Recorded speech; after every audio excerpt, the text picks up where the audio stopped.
chopes ces infos via la NASA. C'est pas PPDA, c'est pas Chazal. Tu crois que tu sais mais tu sais pas. Poto c'est les actus de Très très chaud ce soir pour les actus. Je sens qu'il y a une attente, il y a quelque chose, il y a une émulsion. Ce soir on va parler d'informatique, plus précisément de hacking. On en a parlé il y a 2 semaines avec le boss Micode qui était ici. Ça va être un peu difficile peut-être de passer derrière lui, mais il s'est quand même passé un truc de fou, donc je devais vous en parler. Et ça concerne une organisation qui s'appelle Logbit, les amis. On va voir un petit logo de Logbit qui va s'afficher. C'est à la fois une organisation donc, de pirates informatiques et le nom du logiciel donc qu'ils exploitent depuis maintenant 2019. On peut dire qu'ils ont pour le coup révolutionné vraiment le secteur. Vous allez comprendre pourquoi. Ils ont toute une stratégie qui a été absolument redoutable. Il faut le dire. On va commencer peut-être par les bases. Logbit, c'est un ransomware. Est-ce que vous connaissez peut-être le nom en français ? Ah oui. Oui, peut-être. Il faut aller le chercher. Je l'avais. Le logiciel de rançon. Rançon logiciel. Un rançon logiciel, voilà, ni plus ni moins. Oui, si vraiment vous connaissez pas, je prends un exemple, le matin, tu as cliqué sur un mail la veille, tu as téléchargé quelque chose, coup dur, tu te réveilles le lendemain et donc du coup, tu as ton ordinateur, toutes tes données sont chiffrées. Pour les récupérer, il faut payer une somme d'argent, ça c'est quelque chose qu'on pouvait connaître. Là, il faut savoir que Logbit, eux, ils visent pas les utilisateurs lambda, mais les données sensibles des grandes entreprises. Concrètement, c'est un peu la même, sauf que tu as Bernard de la compta qui arrive le lundi matin devant son ordi. Il a cliqué sur une pièce jointe, pardon. Je vous le fais vraiment en résumé. Pardonnez-moi les pros. Mais donc du coup, au lieu d'une simple photo, en fait, c'est un virus. Manque de bol, c'est Logbit et ça va s'infiltrer derrière sur tout le réseau. En novembre dernier, ça a été Boeing qui s'est tout simplement fait subtiliser 500 gigas de données quand même. Logbit, ils ont envoyé donc une demande de rançon. Boeing, ils ont dit c'est mort, on va pas payer. Et du coup, absolument tout a été sorti en fait. Tous les chiffres ont été publiés sur leur site. Et quand on pense un peu au dark web, on imagine peut-être des forums un peu sombres, des sites cachés, etc. Tu te dis bon voilà, c'est Tor, c'est tout ça, on ne sait pas ce qui s'y passe. Et c'est bien que ça puisse rester dans cette image. Sauf que eux, ils ont quand même un site internet qui est plutôt très visuel. Voilà, quand on voit, tu t'y connectes. Et en fait là, tu vois tout simplement les attaques en cours. Donc, la Post Mobile. Et tout à fait. Je n'ai pas partenaire à l'émission. Non mais l'entreprise donc ou l'organisation qui est attaquée en fonction, elle a jusqu'à la fin du compte à rebours qui est affiché sur leur site pour payer en fait la rançon. Sinon, toutes les données sont publiées sur le site de Logbit. Comme tu le disais, on y voyait la Post Mobile. Ça, c'est un screen de juillet 2022 qui a été sorti. Et du coup, juillet 2022, Twitter, il y a eu encore Twitter. 2 millions de noms, prénoms, adresses mail de clients de l'opérateur qui ont fuité quand même sur le Darknet. Donc, c'est quand même un truc qui n'est pas forcément rigolo parce qu'on dit données d'entreprise, etc. Mais ça peut aussi nous j'avais raison, c'est rançongiciel. Oui, voilà. Rançongiciel. Exactement. Non, il n'y a pas de jeu, il n'y a pas de jeu de mots. Il n'y a rien du tout. On a réussi à le louper celui-là. C'est quand même un peu de vibe. Vous posez la question. Mais du coup, Logbit, en 3 ans d'existence, ils ont réussi à amasser des fortunes quand même assez colossales. On estime à plus de 100 millions de dollars le montant total récolté en un peu moins de 4 ans. Tout ça forcément en crypto, en bitcoin.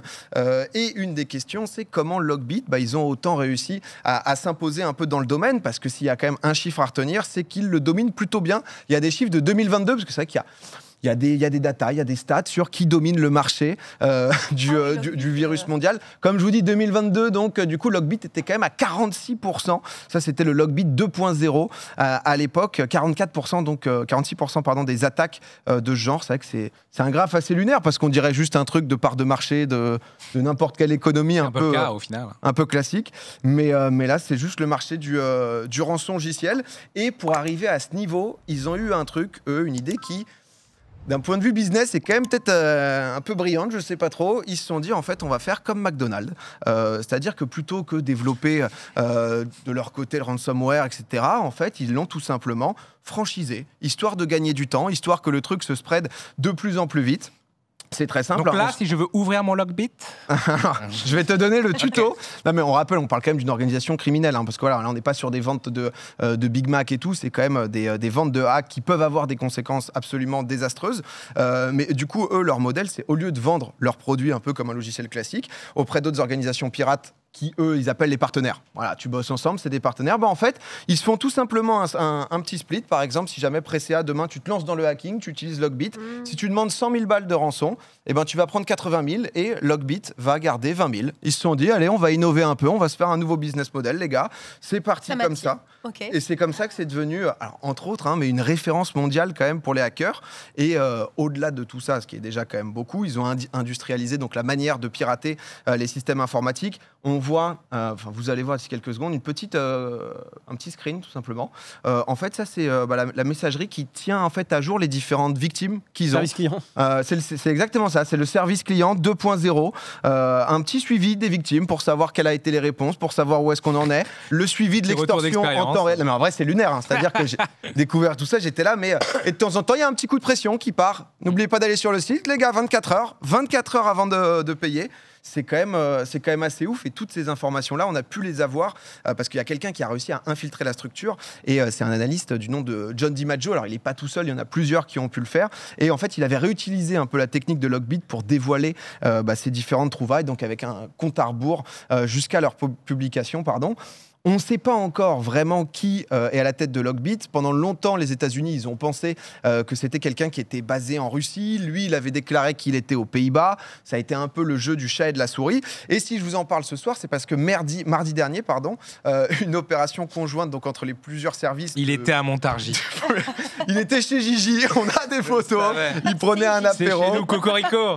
Mais non, plusieurs services du coup de police du monde entier sont venus mettre hors ligne donc le site de Lockbit. Ça a fait beaucoup de bruit. Si tu te connectais donc en début de semaine dernière, tu pouvais voir donc une jolie petite brochette de drapeau pour t'annoncer donc que le site était saisi, que ça y est, c'était fini la récré, que tout le monde s'était mis sur le dossier, que les gens allaient être poursuivis et que c'était ciao.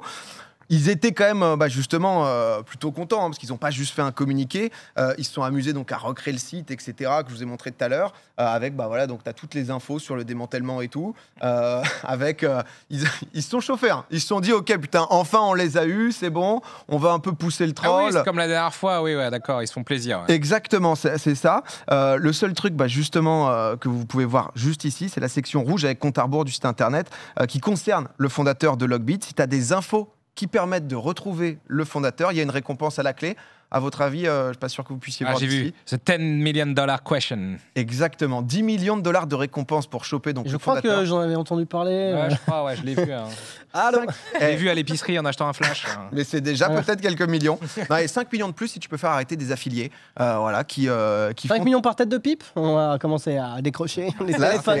c'est, Time to dénoncer. Non, mais le truc, c'est que parce qu'il y a quand même beaucoup de moyens, des polices un peu du monde entier qui ont été mis là-dessus. Et tout à l'heure, je vous ai parlé par exemple de l'exemple de Boeing, où il y a eu des datas qui ont fuité, mais il y a aussi des organisations beaucoup plus sensibles. C'est l'hôpital de Corbeil-Essonnes. Par exemple, en septembre 2022, ils ont été paralysés et c'est Lockbit qui avait demandé une rançon de 2 millions d'euros. Ils avaient été Quelle drôle d'idée, à l'hôpital en France, c'était déjà la misère, quoi. Pourquoi faire ça? Les L'hôpital, hôpitaux, les écoles et tout. hôpital sans système informatique pendant 3 mois. Hein. C'est pour ça que je vous dis, quand même, côté organisation Ah oui. criminelle, parfois on peut rire. C'est des conséquences désastreuses. Mais les mecs, ils ont quand même un peu un code d'éthique. Ils ont des limites. Ils se sont dit, hôpital, ok, on peut y aller fort. Par contre, on ne touche pas aux hôpitaux pour enfants. Ça, c'est inscrit vraiment dans le code. C'est-à-dire qu'il y en a un des affiliés qui a merdé. On est franchisé? Non. Oui, exactement. Tout le groupe C'est s'est ça. excusé après qu'il Trafic en ait attaqué un par trafic erreur. de drogue peut-être, mais trafic d'armes jamais. Non, mais c'est quand même ouf. Et c'est C'est écrit ce qu'on noir rêve. sur blanc sur la charte d'utilisation du logiciel. C'est tu peux aller partout. Attention, pas ça. Ça, c'est absolument mort. Et Jamais. il y a aussi quand même une autre petite limite, quand même, c'est de ne pas viser des structures des pays post-Union soviétique.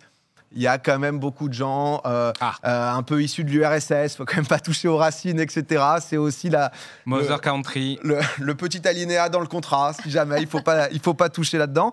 Et si je vous en parle encore ce soir, parce que là, c'est vrai qu'on se dit déjà, ok, c'est qu'il y a eu un autre rebondissement qui a eu lieu ce week-end, c'est que depuis le début de cette semaine, le site, en fait, il est à nouveau en ligne, sous une nouvelle adresse, avec des nouvelles cibles, et il y a carrément Ils ont des ressources, hein, bah oui. une section dédiée au FBI où le fondateur de Lockbit, là c'était pareil, c'était un compte à rebours. Au bout du compte à rebours, il y avait tout un pavé où il racontait que ça faisait 5 ans que lui, il passait ses journées sur son yacht avec des jolies filles, à plus savoir quoi faire de sa thune, que le mec était absolument blindé, que selon lui, les autorités américaines seraient intervenues en urgence pour faire tomber le site avant qu'il publie des informations confidentielles sur un procès en cours qui concerne Donald Trump.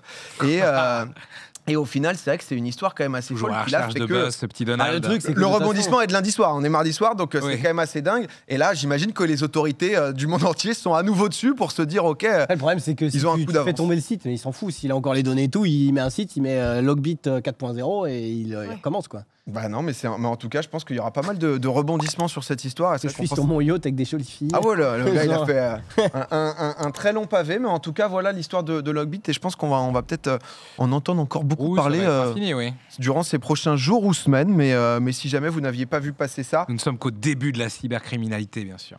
et ça, ben non, mais Micode, il nous expliquait des trucs il y a 2 semaines. C'était, je peux vous dire, ça pouvait faire peur. Et je pense que, comme d'habitude, il y a des spécialistes qui vous expliqueront un peu plus tout le côté faille, etc. J'ai pas voulu rentrer dans le détail trop technique. Mes Alors, tu peux capacités le sont faire, assez quand même. limitées dans le domaine. Mais voilà pour mon actu. Ah, merci. Bah, super. C'est beau, c'était bon. C'est un don que j'ai eu envie de vous faire. Voilà, je me suis dit, ce soir, vous me C'est donnez une joie de le beaucoup. recevoir, ce don. Plaisir d'offrir et joie de recevoir. Exactement.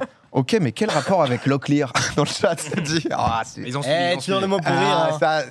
Putain. Moi, j'ai un chat comme ça. Ça est un sub 3 ans, lui, minimum. hein. Ils- Des déconneurs, des déconneurs. Non, follower only Axari. C'est dingue, c'est fou. Ah, merci, mec.